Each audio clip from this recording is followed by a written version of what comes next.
Hello friends, అందరికీ నమస్తే. ముందుగా ఒక విషయం చెప్పాలి. మీ అంత వరస్ట్ ప్రమోషన్స్, మీ అంత వరస్ట్ స్ట్రాటజీ నేను ఇప్పటివరకు ఎక్కడ చూడలేదు బ్రో. కానీ ఒక విధంగా మాత్రం నేను చెప్పగలుగుతా, ఈ వరస్ట్ ప్రమోషన్స్ వల్ల ఏమవుతుందంటే హైప్ పెరగదు, అలానే ప్రమోషన్స్ కూడా జరగవు. బట్ మూవీకి డైరెక్ట్గా వెళ్ళి చూస్తే మాత్రం ఎంజాయ్ చేస్తారు. దానివల్ల గ్రౌండ్ లెవెల్లో మార్కెటింగ్ జరుగుతుంది అనేది ఐడియా ఎవడిచ్చాడు, కానీ నిజంగా హ్యాట్స్ ఆఫ్. అది మీరు ఫాలో అవుతూనే ఉండండి. ట్రైలర్ రివ్యూలోకి అయితే వెళ్ళిపోదాం. రాత్రి ట్రైలర్ చూసిన దగ్గర నుంచి ఎప్పుడెప్పుడు రివ్యూ ఇద్దామా, ఎప్పుడెప్పుడు మన రివ్యూని షేర్ చేసుకుందామా అని నాకైతే చాలా ఉత్కంఠంగా హ్యాపీగా ఉంది. ఫస్ట్ ట్రైలర్ చూసినప్పుడు అలా నా ఎక్స్పెక్టేషన్స్ పెరిగిపోయాయి.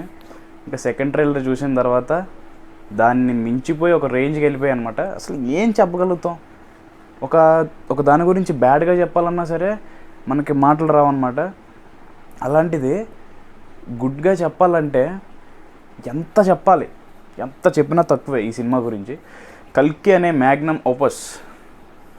బాహుబలి 2లో విజువల్స్ చూసినప్పుడు నేను ఎంత బాగా హ్యాపీగా ఫీల్ అయ్యానో, అసలు ఇంత బాగా ఎవరైనా తీయగలుగుతారా అంటే ఇంతకన్నా బాగా నాగేశ్వరం బ్రో తీశాడు. బ్రో నిజంగా నీకు హ్యాట్స్ ఆఫ్, నీకు దండం పెట్టచ్చు. ఏం తీసావు బ్రో, అసలు నీ డీటెయిలింగ్ కానీ, నీ హార్డ్ వర్క్ కానీ, పేపర్ మీద పెట్టుకున్న ప్రతి పాయింట్ కూడా స్క్రీన్ మీద తీసుకొచ్చావు చూడు, హ్యాట్స్ ఆఫ్. నీకు సపోర్ట్ చేసిన ప్రొడ్యూసర్స్ ఎవరైతే ఉన్నారో, నిన్ను నమ్మి ప్రతి రూపాయి పెట్టారు, ఆ ప్రతి రూపాయికి నువ్వు న్యాయం చేసావు చూడు, నిజంగా నీ గట్స్కి హ్యాట్స్ ఆఫ్ బ్రో. ఇలాంటి డైరెక్టర్ని రాజమౌళిని చూశాను, మళ్ళీ తర్వాత నిన్నే చూస్తున్నా. నీ కాలు పట్టుకున్నా సరే తప్పలేదు, ఆ రేంజ్లో తీసే అవుట్పుట్. ఇంకా చెప్పాలంటే అశ్వత్థామ, అమితాబ్ బచ్చన్ గారు, అలానే భైరవ్గా ప్రభాస్ అన్న, వీళ్ళిద్దరు ఫేస్ ఆఫ్ చూడబోతున్నాం. బాహుబలిలో ది రేంజ్ ఫేస్ ఆఫ్ చూసామన్న రానా వర్సెస్ ప్రభాస్, అలాంటిది మళ్ళీ ది గ్రేట్ అమితాబ్ బచ్చన్ గారు, అలానే మన ప్రభాస్ అన్న, వీళ్ళిద్దరు ఫేస్ ఆఫ్ ఏ రేంజ్లో ఉండబోతుందో మీ ఇమాజినేషన్కే వదిలేస్తున్నా. ఇంకా మనం మాట్లాడుకోవాల్సింది కలిపురుషుడు సుప్రీం యాస్కిన్గా మన కమల్ హాసన్ గారిని చూస్తుంటేనే ఫ్రేమ్లో అదేదో ఒళ్ళు గుగ్గుర్లు పుడిచేలాగా ఆయన మేకప్ కానీ, అంటే రెఫరెన్స్ తీసుకున్నారేమో మరి, పురాణాల్లో కలిపురుషుడు ఎలా ఉండేవారో రెఫరెన్స్ తీసుకొని ఉండొచ్చు. అందుకే ఆ డీటెయిలింగ్ అయితే కనబడుతుంది. గుండు కానీ, ఆయన సన్నంగా అయిపోయినట్టు కానీ, అంటే ఒక డిఫరెంట్ లుక్ అయితే కనబడుతుంది. చూద్దాం మరి దాని వెనక ఫ్లాష్ బ్యాక్ ఏంటో. ఇంకా మెయిన్గా మనం మాట్లాడుకోవాల్సింది మహాభారత సీక్వెన్స్ అనమాట. మహాభారతం సీక్వెన్స్ ఎలా బ్రో, నీకు అసలు ఆ థాట్ ప్రాసెస్ కానీ, ఆ డీటెయిలింగ్ కానీ ఎలా, అసలు అంత పర్ఫెక్ట్గా ఎలా, ఆఖరికి నువ్వు అశ్వత్థామ ఏనుగుతో సహా తీసావంటే నిజంగా నీకు హ్యాట్స్ ఆఫ్ బ్రో.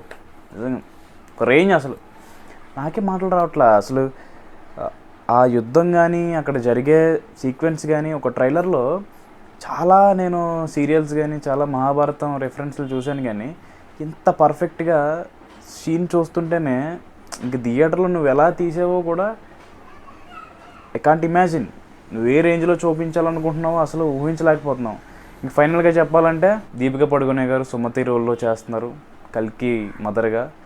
సో చూడాలి ఆమె పర్ఫార్మెన్స్ ఎలా ఉందో. 3 సిటీస్ ఉండబోతున్నాయి ఇందులో.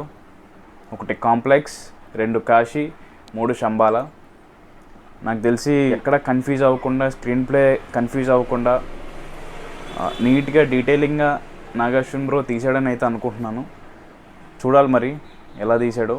ఎంత క్రిటికల్ స్టోరీ అయినా సరే స్క్రీన్ ప్లే, చిన్నపిల్లడి దగ్గర నుంచి ముసలి వాళ్ళ వరకు ఆ స్క్రీన్ ప్లే అర్థమైంది అనుకోండి పర్ఫెక్ట్గా, నువ్వు 3 స్టోరీలు కాదు కదా 30 స్టోరీలు పెట్టినా సరే జనాలకు రీచ్ అయిపోద్ది. సో అలా నాగేశ్వన్ బ్రో అయితే పెట్టాడు అనుకుంటున్నాను. ఎక్కడ కన్ఫ్యూజ్ అవ్వకుండా ఒక పర్ఫెక్ట్ స్క్రీన్ ప్లే ఎలా ఉంటుందో అదే కల్కి మూవీ అవ్వబోతుంది. ఈ మూవీతో మన సినిమా ఫిలిం ఇండస్ట్రీలో ఒక రేంజ్ చేంజ్ అయితే, డ్రాస్టిక్ చేంజ్ చూడబోతున్నాం. బాహుబలి 2 తర్వాత పాన్ ఇండియా వైజ్గా ఎంత పాపులారిటీ వచ్చిందో తెలుగు ఇండస్ట్రీకి, అలానే ఈ కల్కి మూవీతో పాన్ వరల్డ్లో కూడా మన యూనిక్ మార్క్ అయితే చూడబోతున్నారు అని అయితే పర్ఫెక్ట్గా అర్థమవుతుంది. ఫైనల్గా నేను మాట్లాడాలనుకుంటుంది ఒక ఇంపార్టెంట్ సీక్వెన్స్ గురించి. బుజ్జి ట్రాన్స్ఫార్మర్లో చేంజ్ అయ్యింది చూడండి, అసలు ఆ షార్ట్ ఇట్టి నిజంగా అది రివీల్ చేయకుండా ఉండాల్సింది, థియేటర్లో రివీల్ చేయాల్సింది. నిజంగా గూస్ బంప్స్ అది. అసలు ఎలా బాబు, అసలు చెప్పలేను, ఇంక మాటల్లో చెప్పలేం, వర్ణించలేము. వర్ణించడానికి కూడా మాటలు రాలేనప్పుడు మనం ఏం వర్ణిస్తాం చెప్పండి. ఇది మరి కల్కి రివ్యూ అయితే. ఈ రివ్యూ అయితే మీకు నచ్చింది అనుకుంటున్నాను. ఈ రివ్యూ కనుక మీకు నచ్చినట్టయితే మన వీడియోని లైక్ చేసి షేర్ చేసి సబ్స్క్రైబ్ చేయడం మాత్రం మర్చిపోకండి. Bye guys, love you all.